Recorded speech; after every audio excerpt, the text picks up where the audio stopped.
Galera, é o seguinte, eu quero pedir um grande favor para vocês. Inscreva-se no canal e dê um like nos programas.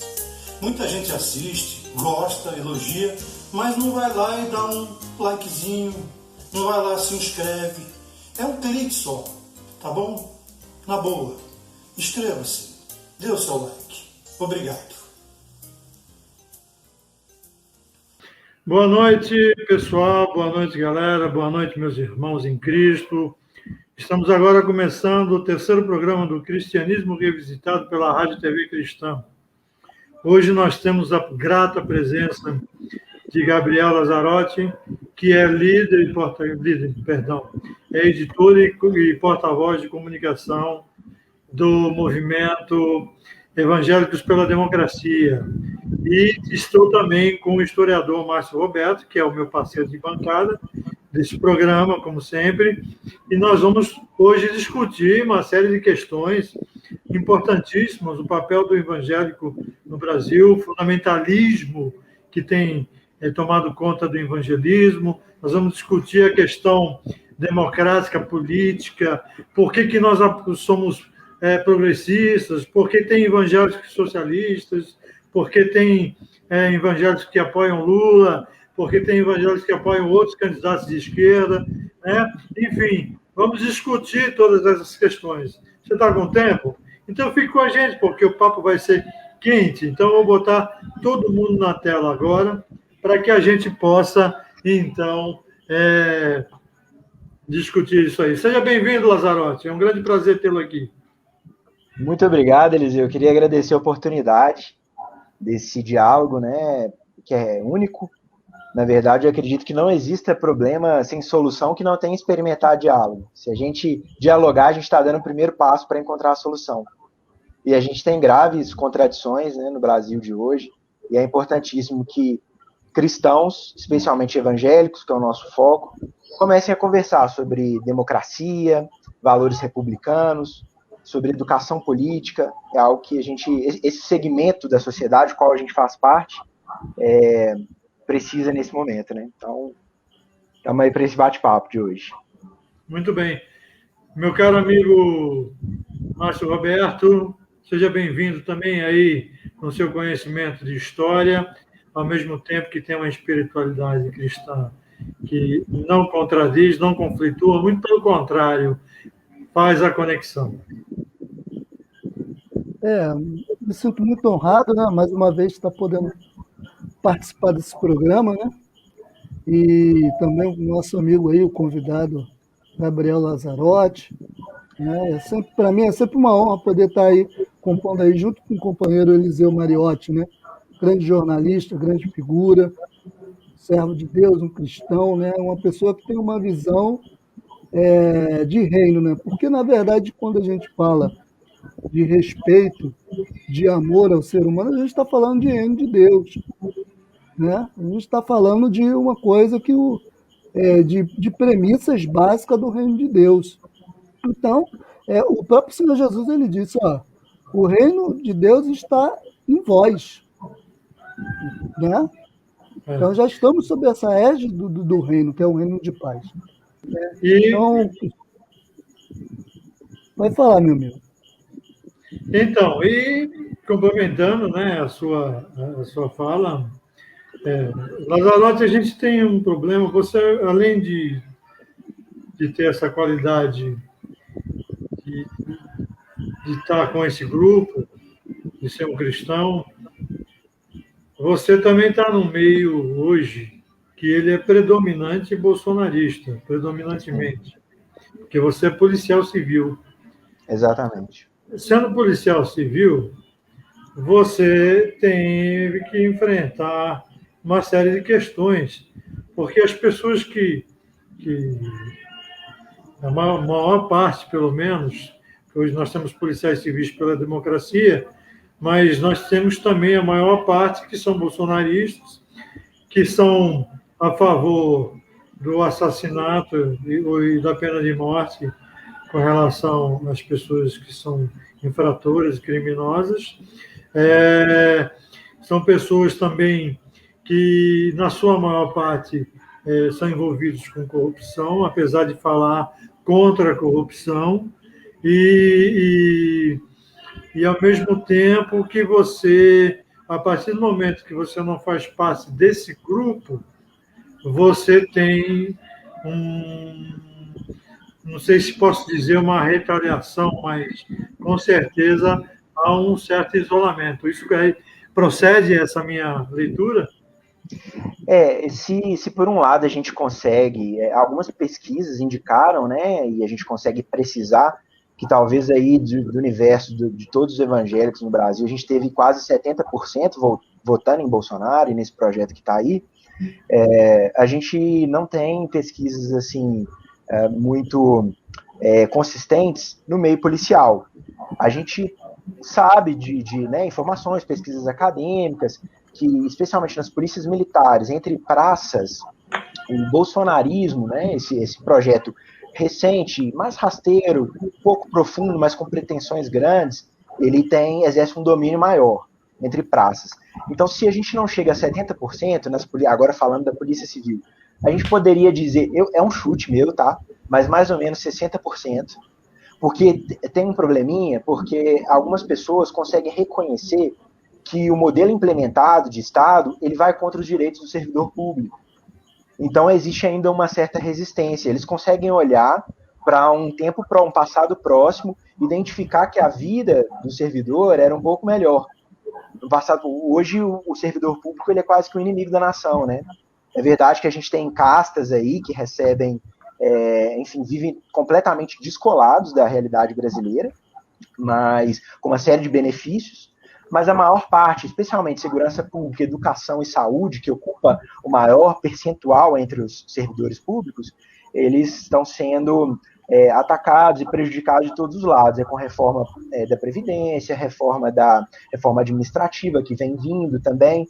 Então, se lá atrás a adesão não era total, eu consigo perceber algumas pessoas, já alguns arrependidos, né? Eu pretendi, inclusive, Eliseu, se você me permitir ir um pouco mais adiante, fique à vontade. Eu pretendia chegar nesse tema um pouco mais para frente da nossa conversa. Mas veja, é curioso isso. Mesmo aqueles que são mais punitivistas entre os membros, né, da agentes de segurança pública, mesmo eles estão frustrados com o projeto. Então, a gente teve, por exemplo, o veto que o Bolsonaro fez ao pacote anticrime caiu. Então, recente, isso foi agora, né, essa semana. Mas veja, nada foi feito. A segurança pública continua negligenciada. Não tem uma ideia, é um deserto total de ideias. Então, aquelas pessoas que têm condições de pensar um pouquinho para além da sua rotina do dia a dia, já estão rompendo, mesmo os punitivistas, mesmo aqueles que acham que direitos humanos são para humanos direitos, né? O que é, enfim, contrassenso, é uma vergonha, né? Você ouvir uma formulação dessa. Mas, enfim, mesmo essas pessoas já estão rompendo com o que a gente poderia chamar de bolsonarismo. Como essas pessoas hoje, esses seus colegas de trabalho, estão vendo a gestão do Bolsonaro? Daqui a pouco nós entramos no ramo, no assunto cristão fundamentalista. Mas eu acho que isso é fundamental, já que você é um policial civil, e acho que isso é uma informação muito importante. Como essas pessoas hoje, elas, seus colegas de trabalho, delegados, policiais, escrivães, como é que elas veem hoje a gestão da pandemia pelo governo Bolsonaro? Olha, não é unânime, né? A gente enfrentou alguns graves problemas. Então, por exemplo, as polícias civis de todo o país tiveram dificuldade para ter acesso à máscara, né? O próprio processo de vacinação é muito lento e agentes de segurança pública são muito expostos também, né? Assim como agentes de saúde pública, agentes de segurança estão na linha de frente, porque nós continuamos na condução de presos, na gestão de delegacias de plantão, que recebem ali, pelo menos naquele período de 24 horas, as ocorrências vindas das polícias militares. Então, todo esse deslocamento, as investigações não podem parar. Então, o que a gente percebe é que, assim, como não houve uma coordenação central, nacional, liderada aí pelo governo federal, de certa forma, as instituições policiais também se sentiram desamparadas. Mas é verdade, por outro lado, que quanto mais você sobe no degrau hierárquico, menos você pode se posicionar politicamente, ou menos as pessoas se sentem à vontade para se posicionar. Então, eu tenho uma amiga que é comandante do GOI aqui, e realmente, para ela se posicionar é muito mais complicado. De fato, no caso das polícias civis, toda a estrutura ela é voltada para a autoridade policial, porque a lei chama o delegado de polícia de autoridade policial. E então o que acontece? O que eu percebo é que alguns me dizem, às vezes, por me identificar com posições mais do campo à esquerda, né, nessa defesa pela democracia, de levantar essas pautas tanto no meio policial quanto no meio evangélico, se sentem à vontade para chegar para mim no particular e para dizer, cara, eu acho que você tem razão. Acho que a gente se precipitou, né? Muitos colegas se precipitaram, mas a gente sofre, sabe, Márcio, e Eliseu também. É uma coisa que vocês, experientes, com educação formal de alto nível, né? Vocês sabem, infelizmente, é um grave problema no Brasil, que é esse problema educacional. A gente tem, há poucas décadas, os policiais, para integrarem os quadros das polícias, as forças públicas estaduais, eram praticamente laçados na praça pública, né? Ninguém queria ser policial. Então, a gente tem, sim, ainda um problema de instrução formal, o nível cultural ainda é baixo nas nossas forças policiais. Eu não quero com isso dizer que, enfim, dar um tom elitista para minha fala, mas a gente precisa reconhecer o erro e trabalhar em cima dele. E para isso as academias de polícia precisam exercer um papel de instrução formal, oferecendo, né, educação, cultura, mas hoje voltada para os direitos humanos, né, que faz parte da nossa Carta Constitucional. Tem que ser sempre com essa diretriz em mente. A profissionalização das polícias é o que falta. Há muito mais militarização e menos profissionalização, nesse sentido. Agora, vamos então entrar no nosso assunto principal. Meu querido Gabriel, como é que nasceu esse movimento Evangélicos pela Democracia? Nós somos um grupo de cristãos. A gente, como eu te disse, a gente ainda não nasceu exatamente como um movimento formalizado, mas são pessoas que conciliaram seus interesses e especialmente na defesa da democracia. Eu gosto muito eu tenho uma referência, se vocês me permitirem, né, trazer aqui para a conversa, e aí eu acredito que vocês tenham bastante informação da política nacional aí ao longo de toda a da história da República no Brasil, e, enfim, vou colocar para a gente bater bola, né? Mas eu tenho um intelectual, foi um militante... Isso é com o Márcio. Isso é com o Márcio. Vou querer te ouvir, Márcio. E eu tenho um intelectual, um militante, que foi político, um educador, que é uma referência para mim. Tá? E esse político, ele é mineiro, ele já faleceu, ele se chama Edgar Godoy da Mata Machado. Mas por que eu estou trazendo ele para a conversa agora? Assim, embora ele tenha, e é curioso, né? Assim, na apresentação que o Eliseu trouxe para a gente, né, Márcio? A ideia de um cristianismo revisitado e você indicar o eventual crescimento de um cristianismo mais progressista, né? Nesses tempos onde a gente não vive normalidade.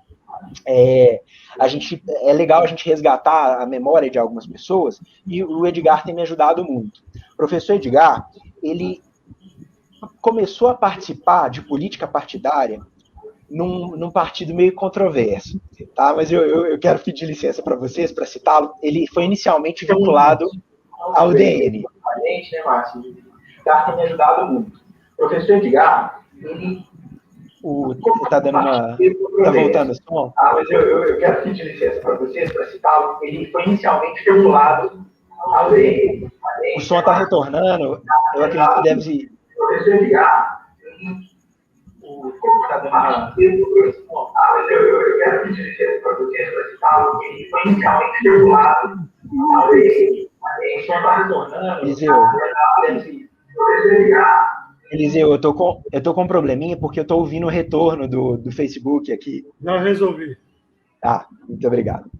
Bom, esse professor intelectual público, ele começou a sua militância político-partidária na União Democrática Nacional, na UDN. Mas, não obstante, a gente tinha quadros na UDN muito, por assim dizer, golpistas, né? A gente tinha grupos lá também que se identificavam com uma direita liberal, enfim, democratas, e às vezes até linhas de democratas cristãos lá dentro, bons quadros que futuramente integraram, por exemplo, o movimento democrático brasileiro, que foi o caso do professor Edgar.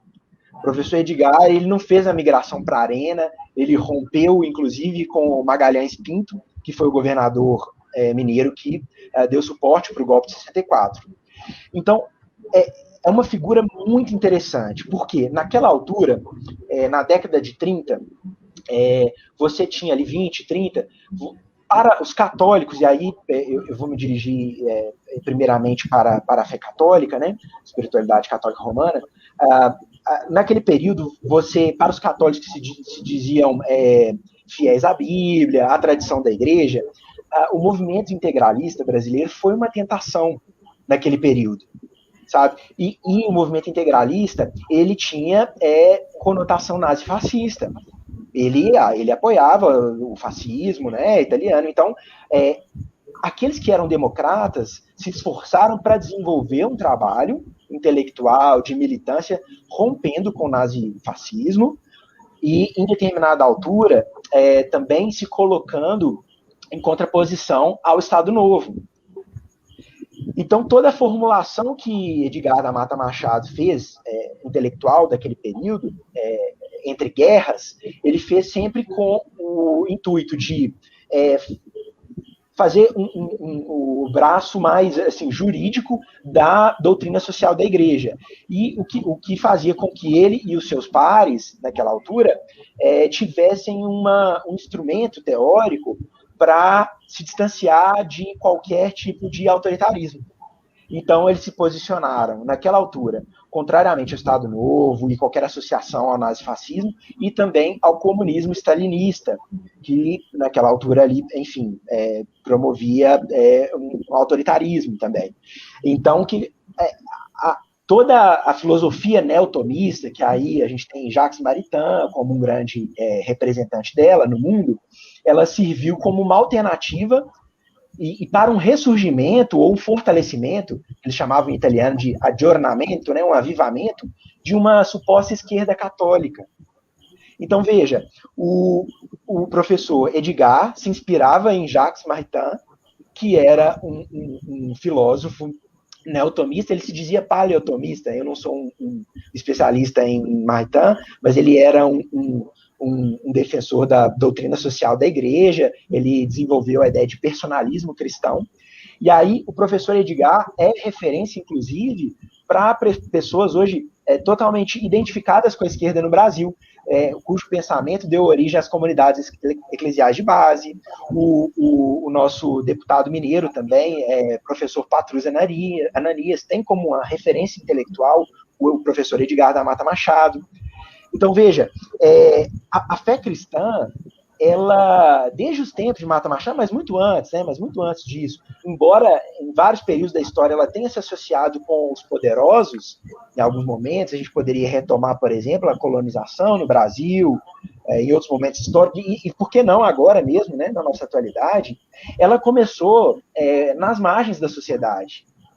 Ela era perseguida, alvo de perseguição no Império Romano. Né? Então, assim, o cristianismo, como, né, essa face pública da espiritualidade cristã, né, o cristianismo tem implicações públicas e ele precisa, sim, conviver, e é da nossa natureza, conviver com esse pluralismo e aceitar, mais do que isso, o pluralismo social. Então, a gente entende que o que está acontecendo hoje é um movimento que tem raízes autoritárias e a gente precisava, de alguma forma, se distanciar disso e mostrar que cristãos que querem se posicionar, que querem falar que são cristãos na esfera pública, enfim, defender valores, que seja para servir o seu próprio Deus ou servir o seu semelhante como pessoa com dignidade humana, né, com valor intrínsecos, têm direito e devem aprender a conviver no espaço público com outras formas de religião. Enfim, ainda que seja o ateísmo, mas, de certa forma, não é religiosamente neutra, né, a posição ateísta. Então, é isso. Eu costumo dizer que é o seguinte: você quer ver um ateu virar religioso rapidinho? Bota ele dentro do avião caindo. É verdade. Tá lá rezando o nome do pai, né? Acaba o ateísmo dele. Acaba logo. Então, assim, você me perguntou, Eliseu, a origem, a gente se encontrou... Com todo respeito aos ateus. Ah, claro. A gente percebeu, assim, a gravidade do momento, né? Essa associação com o movimento de cunho autoritário. A gente não pode, necessariamente, eu acho que a gente precisa ter muito cuidado, o Márcio vai poder dizer melhor para a gente. Eu acho que seria impróprio dizer que o movimento desse projeto que está em curso no Brasil é fascismo. Não é fascismo, talvez seja um protofascismo, mas vamos resumir com integridade intelectual, né, honestidade intelectual, resumida da seguinte forma: tem cunho autoritário, sim, porque pretende silenciar as divergências, sabe? E eu gosto muito, se vocês me permitem, um pouquinho mais adiante, uma cientista política, cujo nome é Karen Stenner. A Karen Stenner, ela fez a seguinte diferenciação. Ela costuma diferenciar a mente autoritária da mente fechada. Basicamente, ela defende que os autoritários ele tem a mente simplista, porque eles não conseguem conviver com, para quem é músico, né, Eliseu? A cacofonia seria as notas dissonantes, sabe, que não combinam muito, eles ficam incomodados, aqueles que têm predisposição para uma mente autoritária, incomodados com a complexidade. Então, se você coloca a pessoa, né, no meio de uma bagunça de diversidade, um surto de diversidade, isso deixa as pessoas com raiva, sabe? Então, assim... A minha impressão é que as pessoas que aderiram a esse tipo de ideologia política, vamos dizer assim, são pessoas preguiçosas, pessoas que não tiveram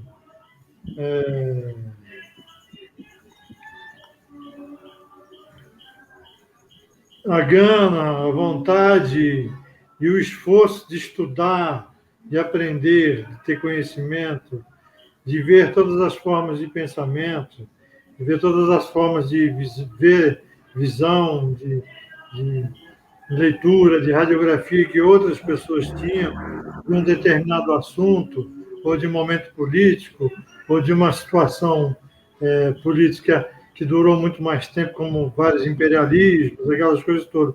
Está entendendo? Então, eu acho que são pessoas realmente que têm a mente preguiçosas e que, quando encontraram um cara que é realmente preguiçoso, incompetente, um cara que não tem vontade, é ignorante, não lê um livro, não tem noção do que faz, o que fala e da posição que está, não tem conhecimento de Brasil, não sabe a complexidade que é governar esse país e que realmente não tem noção de nada da posição que ele está, essas pessoas se sentirem extremamente identificadas com eles. Então, quer dizer, sintetizando de uma forma mais simplista, é mais ou menos isso que eu vejo. Agora sim, que curioso, eu não sei se vocês conhecem esse dado, vocês sabiam que o segmento social, atualmente, né, nos últimos anos do Brasil, que mais consome livros é o segmento evangélico? A literatura evangélica é a que mais vende. E assim, seria em tese uma contradição, mas eu acho que isso tem...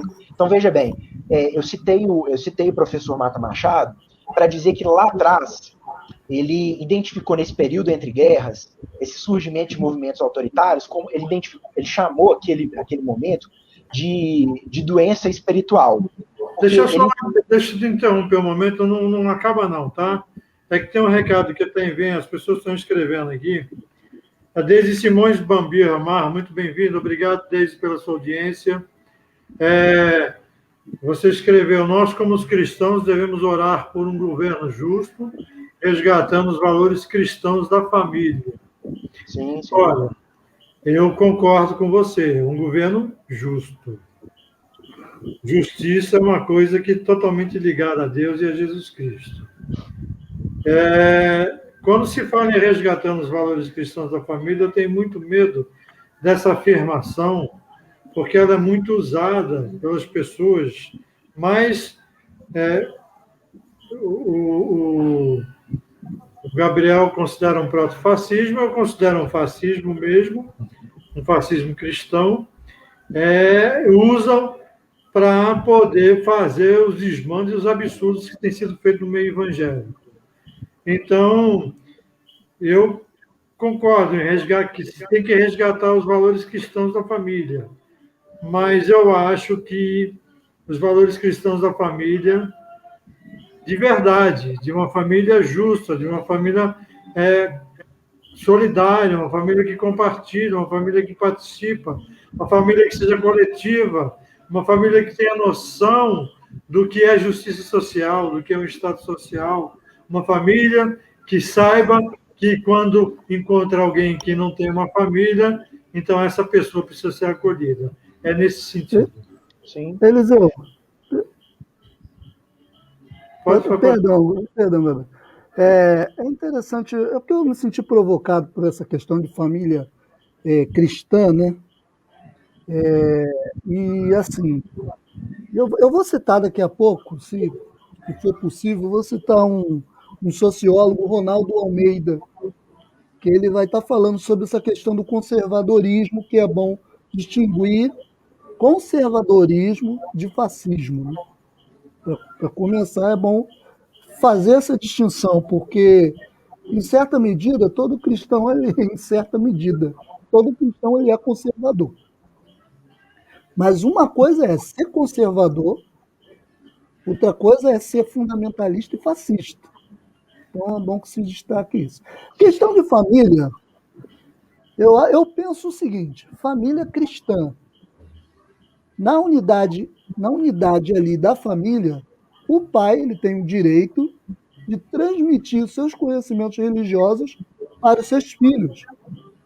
O Antigo Testamento, Deuteronômio 6, já que o pessoal gosta muito de levar o pé da letra, fala lá, você vai ensinar o seu filho para que ele não se esqueça. É normal um pai e uma mãe transmitir, né, os seus valores, seus conhecimentos religiosos para os seus filhos. A primeira escola, as primeiras instituições escolares foram os lares. Né? Foi o pai transmitindo o conhecimento para o filho.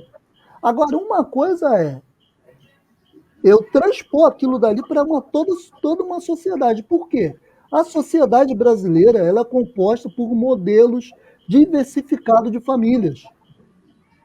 Não, a gente não pode tentar padronizar a família tradicional, né, e jogar isso para o Brasilzão todo. Isso é uma discussão que tem ramificações bem maiores, inclusive ainda tem questões de gêneros. Continua. Deixa então só o Gabriel. Não, beleza. Só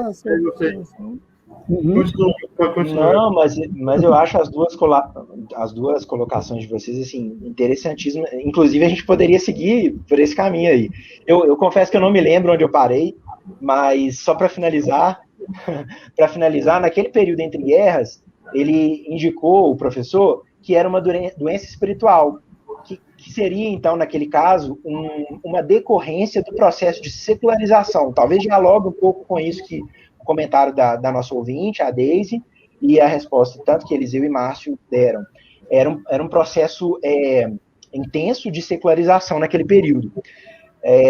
Mas hoje, o que a gente vê, e aí a gente pode tratar também como uma doença espiritual, é que a gente vê que a associação de pretensos valores cristãos, vamos colocar pretensos, né? Porque pelo menos de discurso costuma ser, ainda que errado e tal, mas costuma ser, são os defensores, enfim, dos valores tradicionais, da família, dos valores cristãos e tudo. São essas pessoas que estão hoje no poder.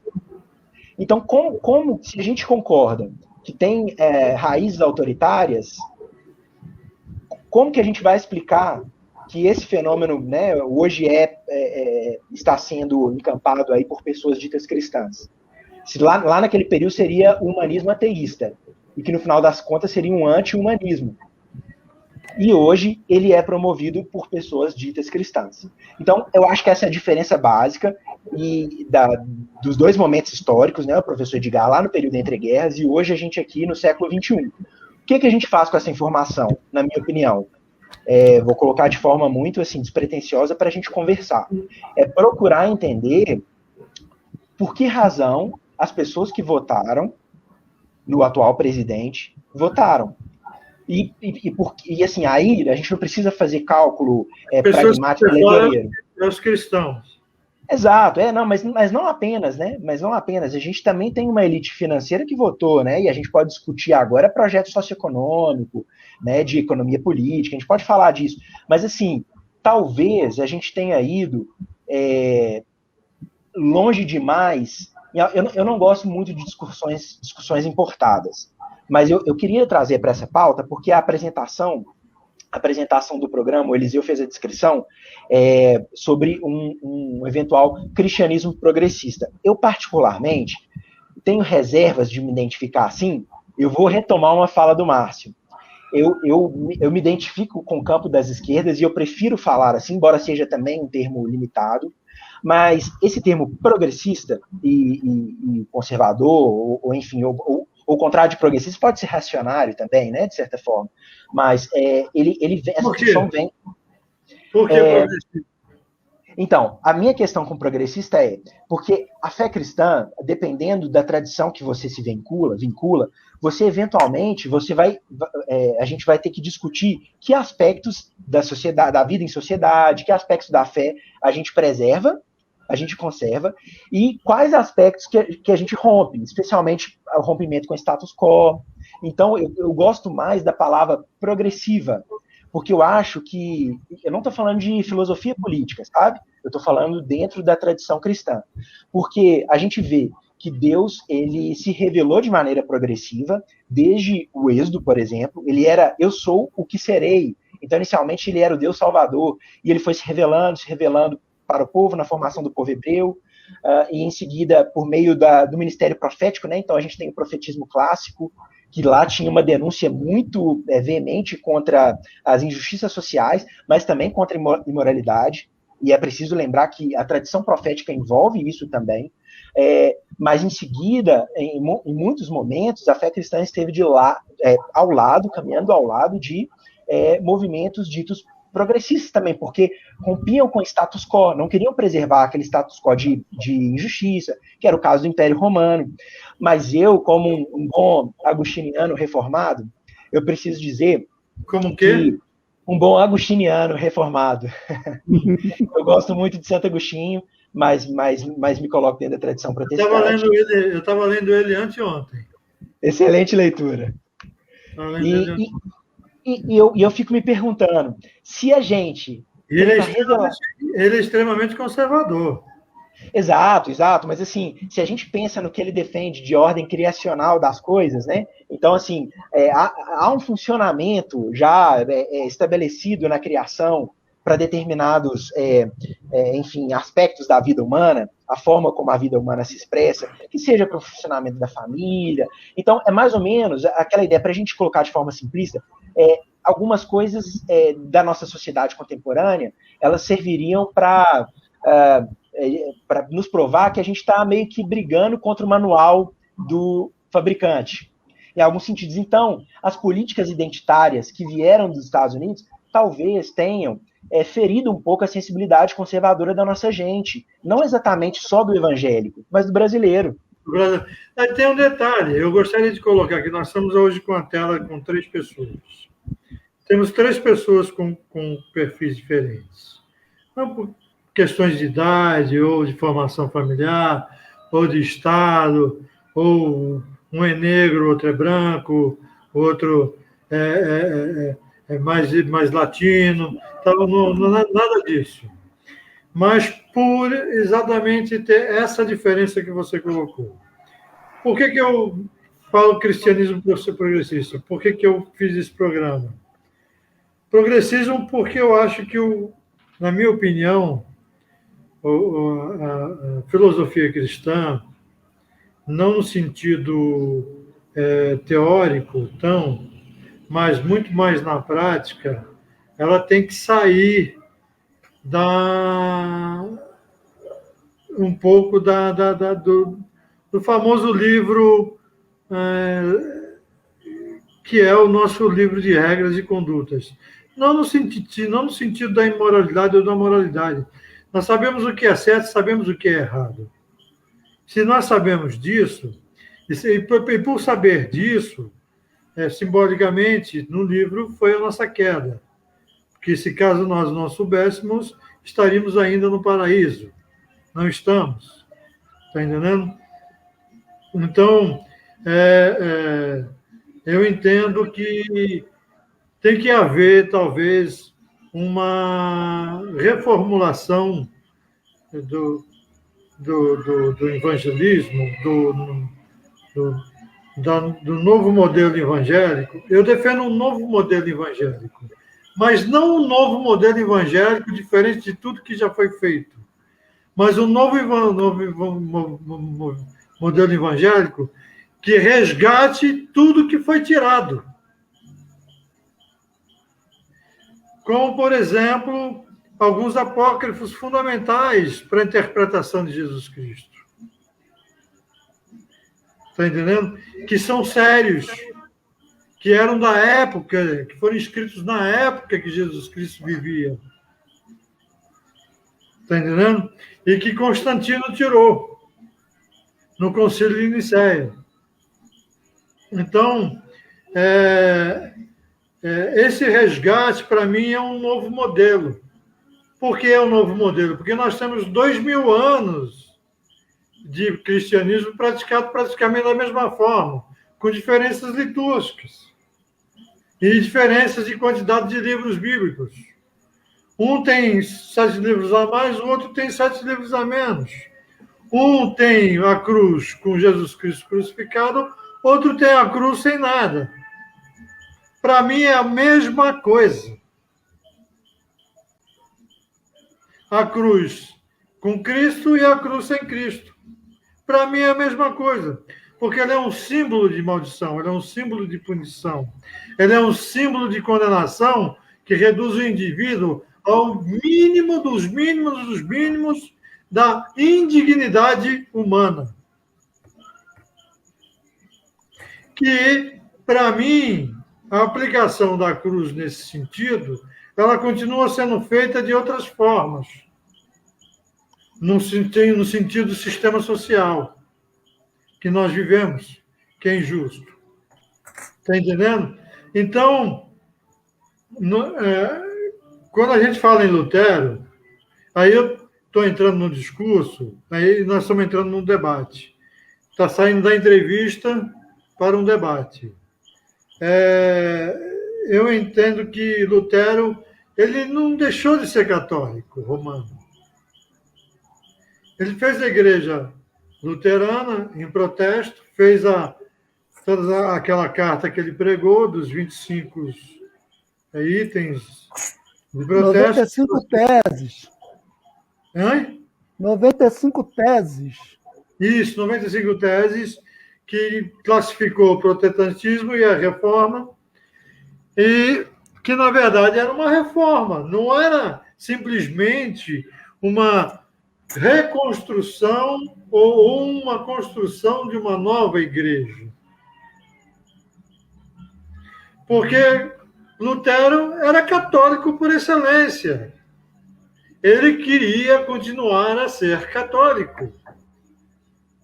Está entendendo? Por força da circunstância, por questões políticas, que aí nós vamos entrar no campo de nosso amigo Márcio, que eu gostaria até que você falasse um pouco sobre isso, Márcio. Já lhe dou o gancho, sobre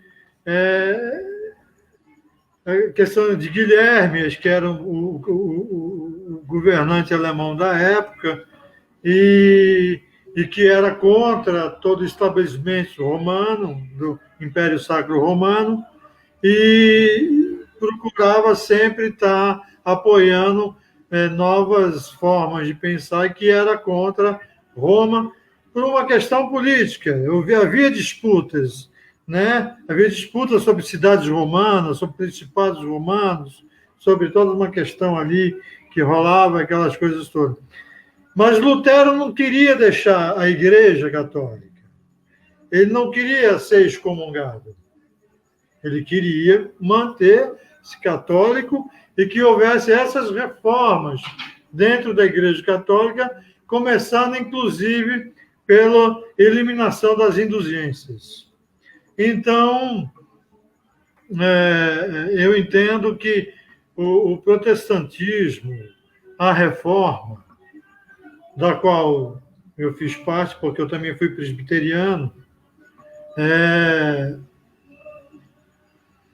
na verdade, é uma coisa meio estranha de se dizer.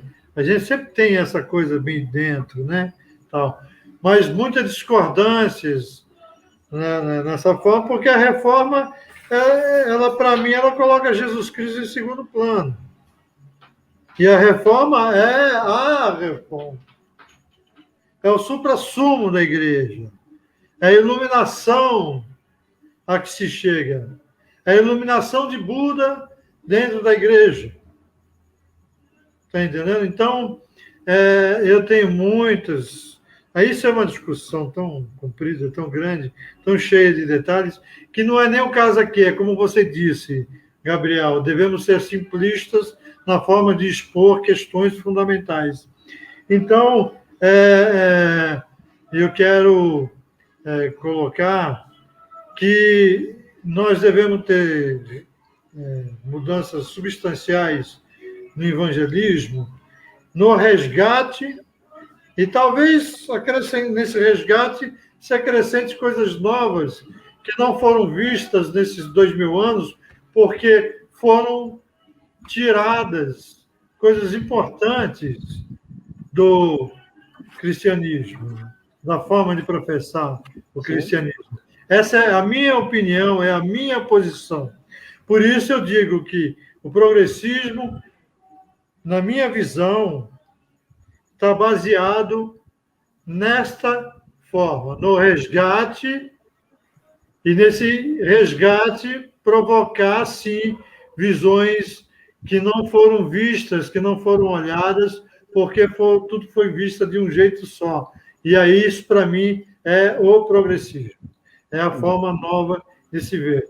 Então, eu não deixo de ser também uma espécie de conservador, mas um conservador que quer recuperar, resgatar coisas que a política romana, na época, tirou. E que, na reforma, não houve exatamente uma reforma substancial que mudasse e que recuperasse, resgatasse de forma legítima e essencial o legado que Jesus Cristo realmente nos deixou e que, de certa forma, deu origem e favoreceu com que se nascesse fundamentalismo e outras vertentes que não davam espaço para pensamentos divergentes ou paradoxais. Ô, Eliseu, você está falando aí, me veio uma coisa na cabeça agora.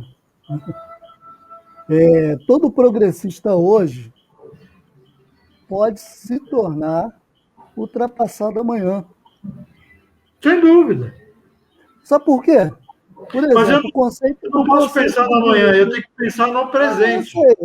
Veja só, para tentar esclarecer as coisas aqui. O conceito de direita e esquerda, ele surge no contexto da Revolução Francesa, certo? Aquela esquerda da Revolução Francesa seria hoje os liberais, que nós chamamos os liberais, né? E hoje, você chegar e chamar uma pessoa de liberal é praticamente como se você estivesse xingando a pessoa. Porque você vai logo associar Não, xingar hoje uma é questão. petista. Não, eu sei, Xingar o hoje modo é de falar. petista e Se comunista. torna uma categoria tipo acusatória, né? Porque É. você está falando para a pessoa, você é um liberal, isso, aquilo, outro. Como se você estivesse falando que você está falando ali que aquela pessoa é a favor de um Estado mínimo, de uma não intervenção, né, do Estado na economia, né, ele é a favor da extinção de serviços públicos. Então, quer dizer, o que eu estou querendo dizer aqui, que o conceito de direita e esquerda, ele mudou. É por isso que eu falei. Eu tenho uma grande dificuldade de não me identificar, de uma certa forma, como conservador. Por quê? Vamos pensar na figura de elementos importantes. Só quero te interromper um minuto. O que eu falei não está relacionado a isso. Mas você continua por essa linha que é muito interessante. O que eu falei é exatamente resgatar aquilo que foi tirado. É isso. Resumindo, sendo simplista, que isso é uma discussão, é exatamente. Então, não é uma questão de eu estar ultrapassado amanhã. É poder recuperar para o presente, para que amanhã seja melhor do que hoje, aquilo que nos foi tirado. Só isso. Mas continua pela linha que você está, porque essa linha também é super interessante. Não, tudo bem. Bom, nós estamos pensando junto, né, Márcio? Veja só, por que eu quero dizer isso? Por que eu quero dizer isso? Para não alimentar, de minha parte, para não alimentar falsas ilusões a ninguém. Começa por aí. Por quê? A gente pega a história do Martin Luther King. Ele era um camarada que militava a questão dos direitos civis, né? Militava lá para a questão de pôr abaixo a questão do racismo nos Estados Unidos, aquelas leis segregacionistas. Inclusive, o Billy Graham, em algum dado momento, virou para ele e falou: cara, tu está misturando o evangelho com política. E o Martin Luther King, ele falava mesmo, a igreja não pode se calar diante de uma injustiça. Só que existe uma forma diferente. Mas, sim, veja existe bem, um programa de política e um programa que fala sobre a história do cristianismo. Por isso que é cristianismo revisitado. Sim. Mas o que eu estou querendo dizer... Mas a política não é separada Não é, veja bem. Mas só que o Martin Luther King, ele era aquele camarada, domingo eu tenho um sermão na igreja, é à noite. Então, de manhã eu estou na passeata, mas à noite eu vou estar pregando. Eu sou mais Malcolm X. Tudo bem, mas o Malcolm X já era de outra ala religiosa, né? Então, veja bem, o cara, ele não abriu mão da sua religiosidade, da sua fé, ele não abriu mão para questões políticas, ele não abriu mão, ele não deixou de ser o que ele era, um negro evangélico. O Martin Luther King, ele não era comunista. E se a gente for analisar bem alguns aspectos dele, a gente vai falar, esse cara é conservador. Ele não era comunista, muito pelo contrário. Ele fez uma crítica muito grande ao comunismo, como também fez uma crítica muito grande. E não era uma época que o comunismo predominava nos Estados Unidos. Era uma época de rupturas de costumes. Isso nada tinha a ver com o comunismo. Sim, veja só. Por que eu estou falando isso, Eliseu? Para as pessoas não pensarem que a esquerda só é comunismo e capitalismo. Entendeu? Porque as pessoas falam, você é de esquerda? Comunista. Você é do PT? Você é comunista. Você é do PSOL? Você né, assim, para não haver, porque há uma confusão muito grande. Como, por exemplo, o Gabriel, né? Talvez chegue algumas pessoas... Porque isso foi plantado, porque não havia essa confusão. Isso foi plantado. E foi plantado há muito recente. Não havia essa confusão. É porque tem umas pautas. Você tinha social-democracia, você tem social-democracia, você tem socialismo, você tem comunismo, Você tem a esquerda que pensa de uma forma muito mais cidadã, que ela é mais abrangente, ela procura não ter um pensamento só, tem pessoas que pegam Bertolt Brecht, outros pegam Marx, outros pegam Engels, outros pegam Trotsky, outros pegam... Né? Tem até, inclusive, os mais radicais, que são stalinistas e tudo mais, aquelas coisas total. Quer dizer, então,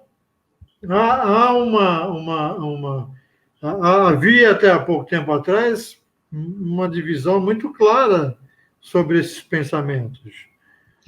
Isso foi plantado.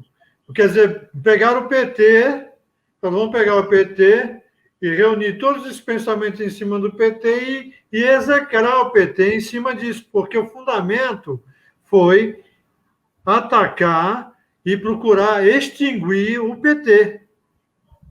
Apesar que, para mim, eu não vejo... Para mim, quem é comunista tem que bater no peito e dizer eu sou comunista. Se é cristão comunista, bata no peito e diga eu sou cristão comunista, eu sou a favor da coletivação, eu sou a favor da extinção da propriedade privada. Cada um você é comunista? O que quiser e vai até o fim. Você é comunista? Olha, eu não me considero, vou ser bem sincero para você, eu não me considero um comunista, eu sou um simpatizante. Tá? Eu estou num namoro muito forte com o comunismo.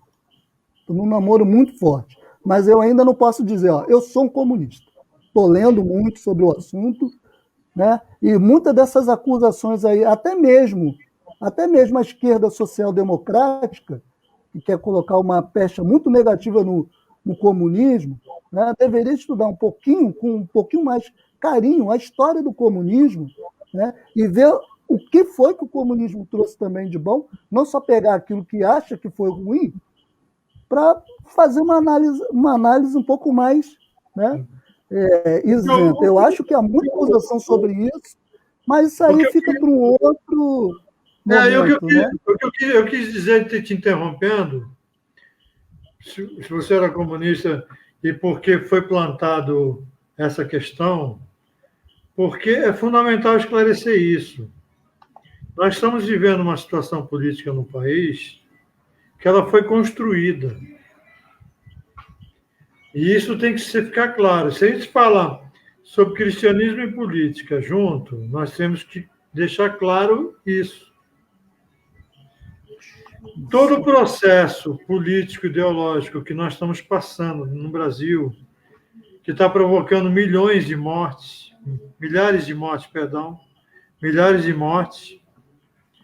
que está provocando falta de insumos em hospitais, que está provocando divisões entre famílias, que está provocando divisões entre igrejas, que está provocando, divisão total, ela não pode ser vista somente do ponto de vista histórico. Porque o ponto de vista histórico, desculpa eu falar assim, eu não estou... Ele vai longe, porque a informação é grande e você tem muita nesse sentido. E o nosso problema hoje, ele é simples. Ele é muito simples. Eles pegaram um partido, demonizaram esse partido, tiraram esse partido do poder. Não vou dizer por que fizeram isso, porque nós todos sabemos. E colocaram o seguinte: Petralha, esquerdista, esquerdalha, comunista, 9 dedos, lulista, bandido de estimação, e por aí vai. Tem uma série de adjetivos que pegar, mamadeira de piroca, e por aí vai. E reuniram todas essas questões, que poderia ser uma discussão política muito mais abrangente, histórica, em cima de um partido e em cima de um político. E, na verdade, dois, que foi Lula e Dilma. Eliseu, só um adendo. Não, pronto, eu só quero encerrar. Então, eu acho que fique claro que nós estamos vivendo, ideologicamente, o que nós estamos vivendo. Por isso que eu tendo a aceitar o proto-fascismo, apesar de eu achar que é fascismo, por conta dessa simplificação em cima de um partido em prol de outros interesses que haviam aqui dentro do país, que vêm de fora e que vêm da parte interna também. Mas pode continuar.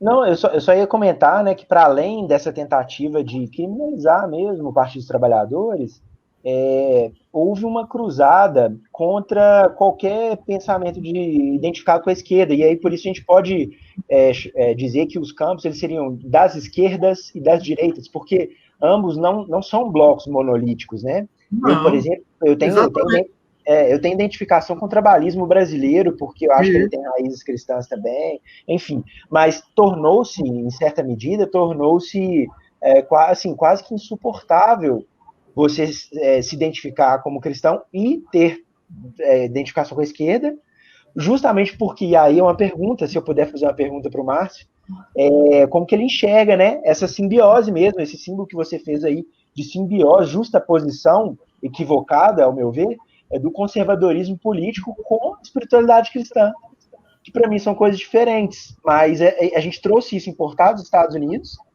né, e a gente sabe que isso está acontecendo nesse momento histórico no Brasil. É o fundamentalismo. Por exemplo, eu anotei aqui, Ronaldo Almeida. Conservadorismo não é algo contrário às normas democráticas. Entretanto, no enquadramento do debate público, há uma sobreposição, por vezes, excessiva e imprecisa na identificação de conservadores, fascistas e fundamentalistas. Olha, o que ele está querendo dizer aqui, o que eu entendi que o Ronaldo Almeida disse aqui. Que, de certa forma... Está dando uma travada, Márcio. Ela é conservadora. Está dando uma travada. Estão me ouvindo agora? Estão me ouvindo melhor? Estão me ouvindo melhor? Muitas coisas, acho que é melhor você ficar sem o fone, porque muitas coisas que você estava falando se perdeu, eu não entendi. Sim. O conservadorismo não é algo contrário às normas democráticas. Segundo Ronaldo Almeida, né, num artigo que ele escreveu, eu acho que é um problema da internet dele, né, Eliseu? Márcio, acho que é um probleminha na sua internet. Tá chegando travado pra gente. Tá caindo, né? Meu Deus do céu, que pena, gente. Que Agora pena. funcionou de novo. Mas vocês me ouviram?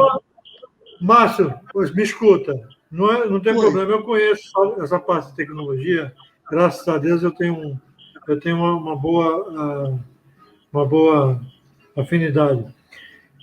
Desliga, sai e entra de novo, porque vai acumulando.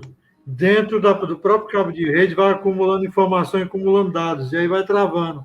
Quando você desligar e voltar, eu vou conversando com o Gabriel até você voltar. Aí você vai voltar com o assunto. Você voltando, você já vai voltar limpo novamente. O Leve Studio, né? O Xzinho, né? Dá uma saída. Eliseu, será que eu poderia ler uma frase daquele autor anglicano, inglês, o C.S. Lewis? Fique à vontade. É uma frase bem interessante, porque como o nosso tema é democracia, olha o que ele diz sobre a democracia. Ele falou que ele sou um democrata porque creio na queda do homem. Creio que a maioria das pessoas são democratas pela razão contrária. O ser humano é tão caído que nenhum deles é confiável para o exercício não verificável de poder sobre seu próximo. Que livro é esse? Esse livro dele está no Cristianismo Puro e Simples, que é o Mere Christianity, eu não sei como que é o nome dele em inglês, mas é o cristianismo puro e simples, a tradução. Você tem ele aí na sua mão? Está na sua mão? Não, ele não está na minha mão. Eu coloquei um trecho aqui no Google mesmo. Não, se eu botar na tela, já ia ficar gravado. Porque depois o meu cristianismo puro e simples, ele ficou na casa da minha mãe. Eu tinha outras indicações para fazer, sabe? Eu tô lendo...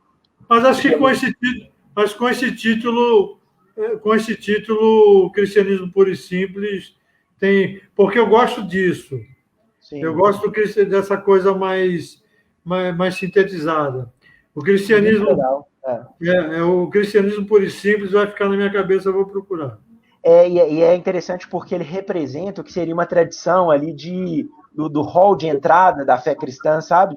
Para onde correm todas as tradições. Então, é bem ecumênico. Você poderia receber nesse hall de entrada um católico romano, um anglicano, um reformado, continental, holandês. Então, assim, é por isso que ele chamou de cristianismo puro e simples, porque ele resumiu questões fundamentais da fé cristã. Eu adoro isso, porque eu acho que esse é o livro ideal para o bolsonarista, inclusive. Posso ler a frase para o Márcio, que está voltando agora? Opa, pode ler, meu amigo, lê sim. Não, é frase do nosso anglicano inglês mais famoso, né? O anglo-católico C.S. Lewis. Ele diz o seguinte: sou democrata porque creio na queda do homem. Creio que a maioria das pessoas são democratas pela razão contrária. O ser humano é tão caído que nenhum deles é confiável no exercício não verificável de poder sobre seu próximo. Então, ele sintetizou ali por que o cristão né, enfim, ortodoxo, né, que defende ali a ortodoxia, que crê no pecado original, na queda do homem, por que ele não pode aceitar regimes autocratas, né, autoritários, ou que coloquem grande poder, né, ou quase todo o poder na mão de um soberano, um rei soberano. Então é maravilhoso, porque eu acho que talvez você estivesse se encaminhando para dizer algo nessa linha, quando a sua internet travou, mas o que eu percebo é o seguinte: a nossa conversa, a gente não está vivendo a normalidade nesse momento político atual, porque nós vemos constantes ataques às instituições, né? É um movimento que tem natureza autoritária. Mas o que acontece? Jesus, eu poderia dizer, não sei se o Eliseu e você vão concordar, mas Jesus como Deus encarnado, Deus homem, né? Perfeitamente humano e perfeitamente Deus, ele é supra-ideológico. Obviamente que a tradição cristã, ela faz ela tem uma opção preferencial pelo pobre. A gente que conhece a patrística, né, aquele período dos pais da igreja também, que combatia a usura, a expropriação daqueles mais vulneráveis, né, despossuídos. A gente precisa falar disso. As pessoas às vezes só falam de valores da família, mas se esquecem de combater a usura, se esquecem de combater, e aí a gente pode falar esse liberalismo revisitado, né, 2.0, para não chamar de neoliberal, esse liberalismo austríaco, ou de Milton Friedman, por exemplo, que está humilhando a nossa gente. Não estou te ouvindo, Eliseu. Ultraliberalismo. Ultraliberalismo. Então, a gente se esquece de falar desses temas, e isso tem a ver com fé cristã também. Dinheiro é um tema importante. E sabe o que acontece? Tem uma encíclica que chama Caritas in Veritate. Se não me engano, ela é do Papa João Paulo II. Ele diz que o cristão ele deve, sim, defender, ter as crenças corretas, acreditar nas ideias corretas, mas mais do que defender a verdade, ele precisa viver a verdade, encarnar a verdade. E muitas vezes o que tem sido chamado de cosmovisão cristã, ela está sofrendo de uma ênfase cognitivista, dizendo que só eu defendo ideias corretas, mas a pessoa que fala que defende ideias corretas, as ideias cristãs corretas, muitas vezes não são corretas, mas fala que defende, é o conservadorismo de goela, né, que a gente costuma dizer. Essas pessoas não se colocam no mundo da maneira correta. Então, para retomar Agostinho de Hipona, elas não desejam as coisas corretas. E isso não é sinônimo de cosmovisão cristã, é sabedoria cristã. Se o cristão quer participar da coisa pública, ele tem que desejar as coisas corretas, ele tem que se colocar e fazer as coisas corretas, além de crer nas coisas corretas, porque as suas ações vão ser implicações das suas crenças.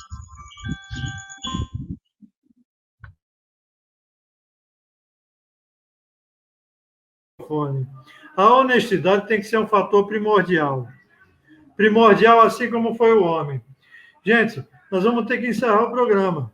Antes de encerrar o programa, a gente fazer as considerações finais, eu quero ler aqui que a nossa amiga Deise Simões Bambi Ramier Marra, pelo perfil que eu estou vendo dela aqui, ela é uma pessoa que faz o típico cristão tradicional fundamentalista.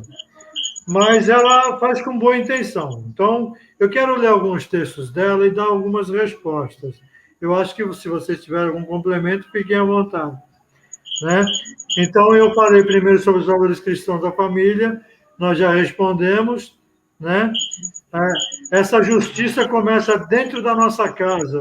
Deise, começa assim, pela formação, pela educação e tudo mais. Mas a sociedade tem a obrigação de ser justa e de distribuir justiça. Por isso existe sociedade e existem leis. Isso é bíblico. Se você pegar a Bíblia do Velho Testamento ao Novo, você vê uma organização social fundamental. E Jesus Cristo primou pela justiça. Tanto é que ele foi chamado de o Sol da Justiça. Então, eu quero ler aqui mais...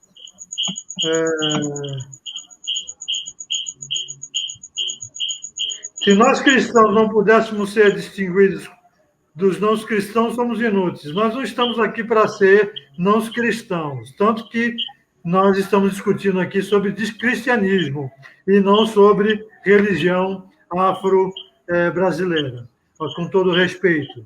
Então, não precisa nem esse tipo de observação é inútil.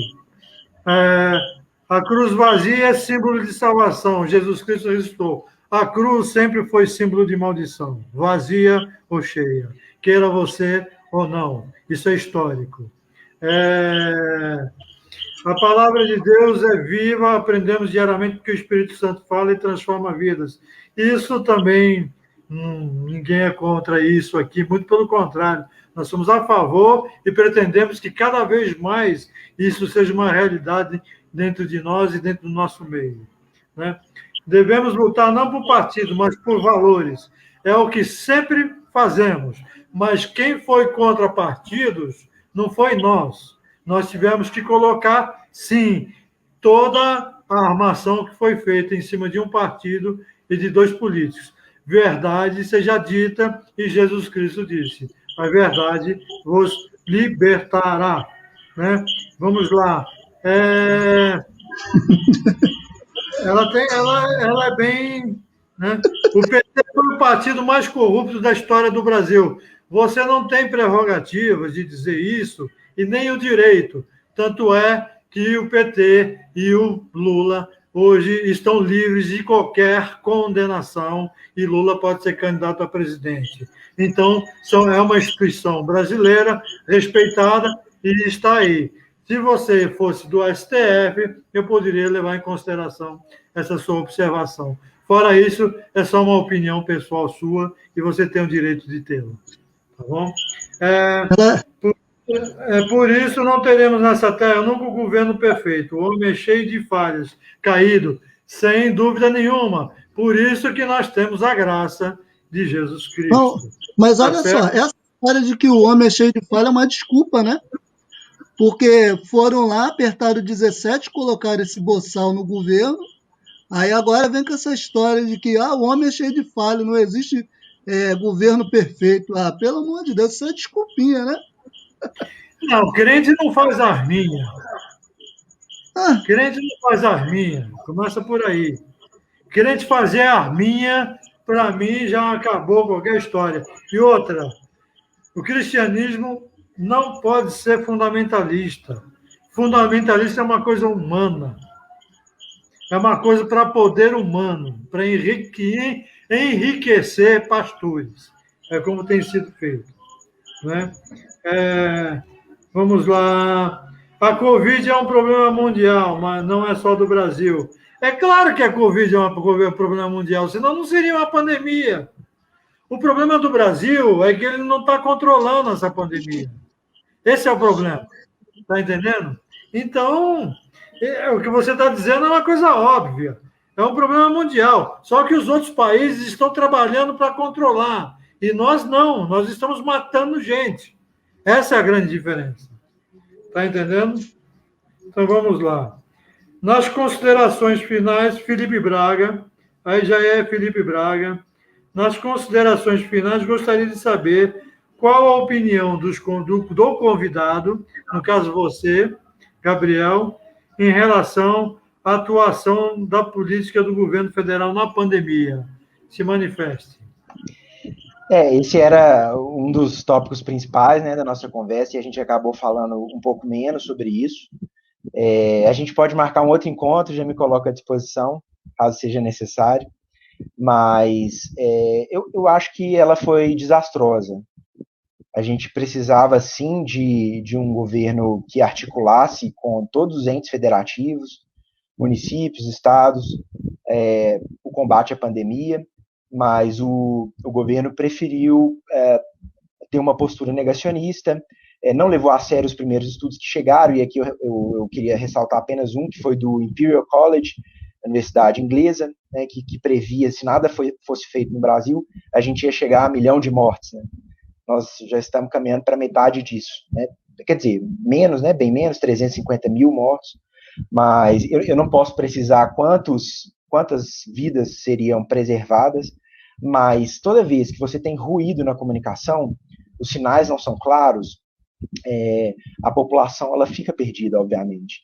Então, e claro, existe uma predisposição para uma mente que acredita em enfim, teorias conspiratórias, e o nosso presidente acabou aderindo, né, o que a gente chama de palpiteiros, e ele assumiu toda a condução, inclusive do Ministério da Saúde, precisa sim ser responsabilizado, criminalmente, inclusive, crime contra a humanidade, isso vai ter que ser apurado, e graças a Deus a gente teve uma decisão sensata do STF no início da pandemia, por provocação de alguns dos partidos, que reafirmaram aí essa tripartição, né? Essa que a gente chama no direito de competência concorrente, para que tanto município quanto estados e União tivessem a possibilidade de conduzir a pandemia da forma como eles entendessem melhor. Então, algumas cidades saíram melhores que outras, mas, de fato, a presidência da República, ela prejudicou muito, né? Muito. A gente poderia ter tido muito menos mortes.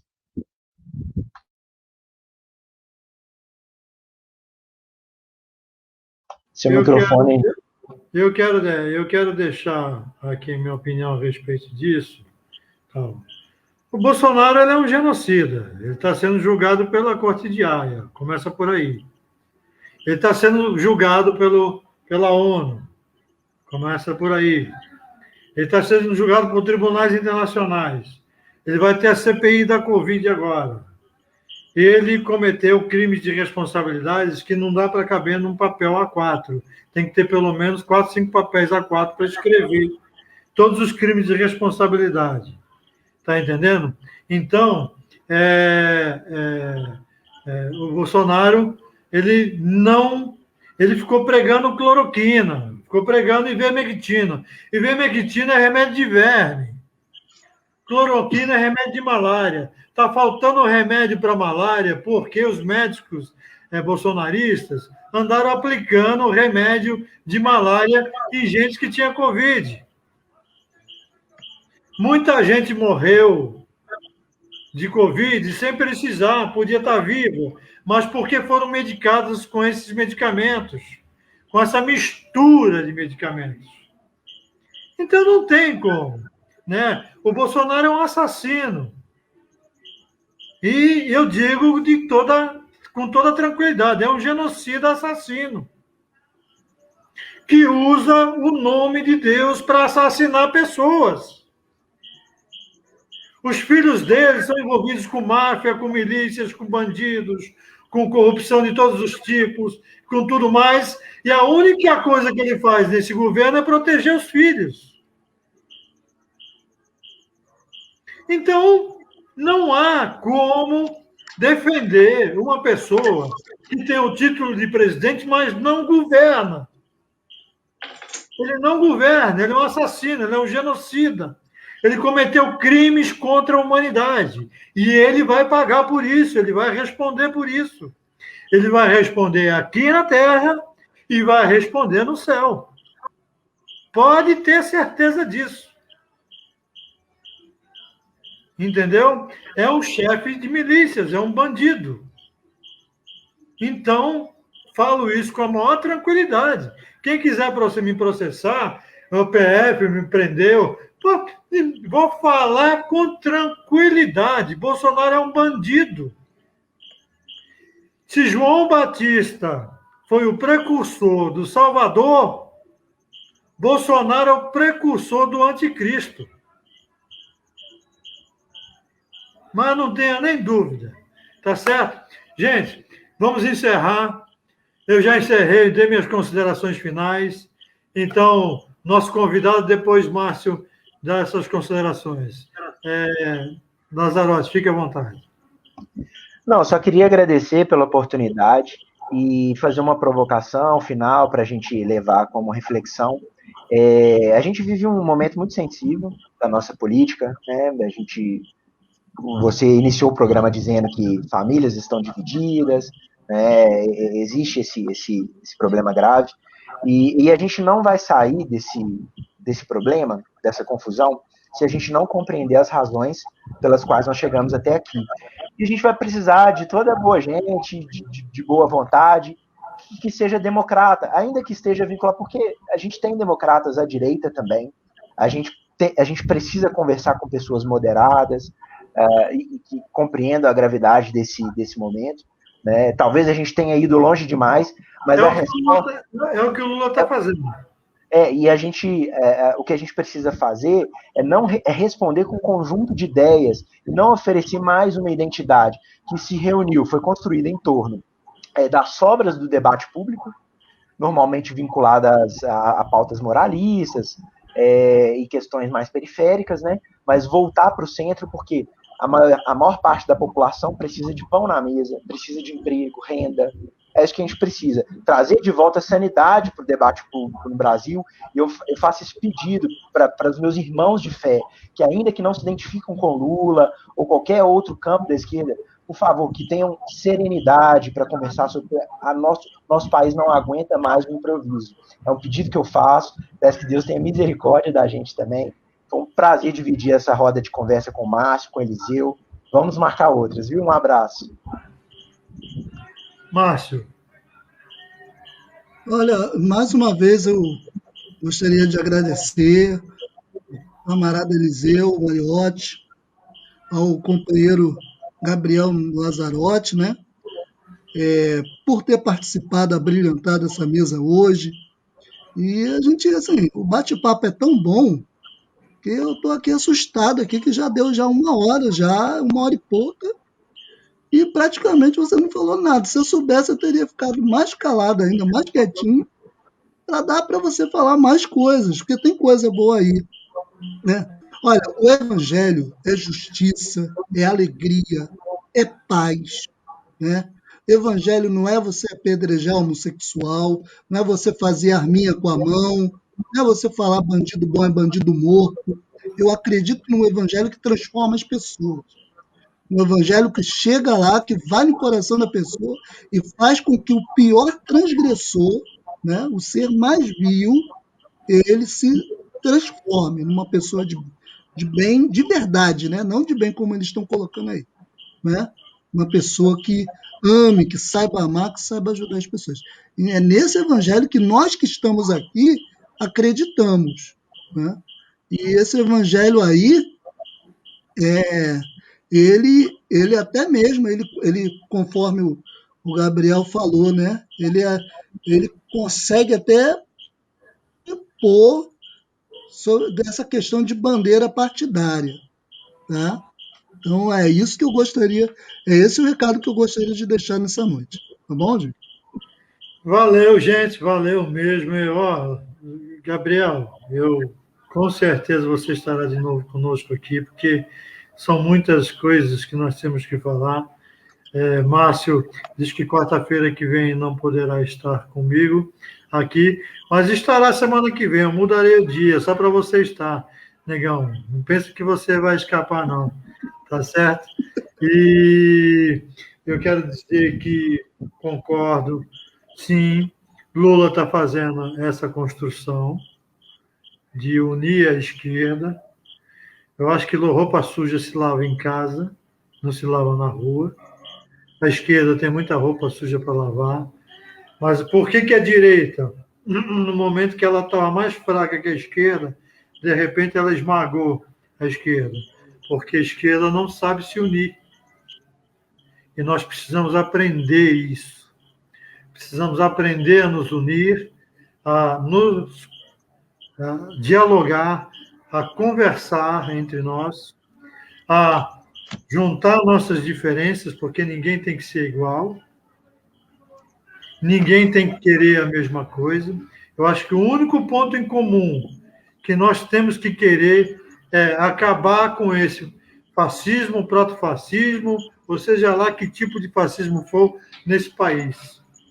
O Brasil é um belo país, é um país maravilhoso, tem um povo alegre, tem um povo que o próprio povo cristão é alegre.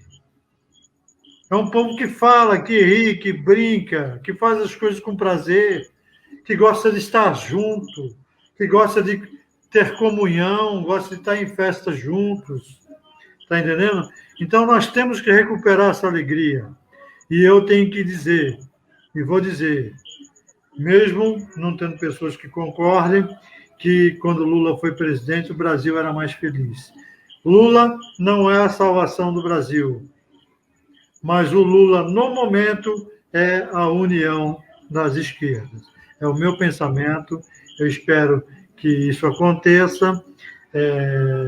Ciro, com certeza, não está mais na esquerda, e nem sei se está na direita.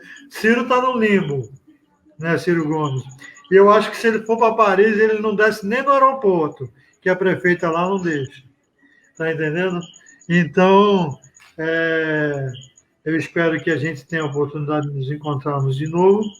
E vamos lutar pela democracia, pela felicidade, pela alegria, pela justiça social no nosso país. Muito obrigado a todos. Um grande abraço e todos fiquem na paz de Deus. Galera, é o seguinte, eu quero pedir um grande favor para vocês. Inscreva-se no canal e dê um like nos programas. Muita gente assiste, gosta, elogia, mas não vai lá e dá um likezinho, não vai lá, se inscreve. É um clique só, tá bom? Na boa, inscreva-se, dê o seu like. Obrigado.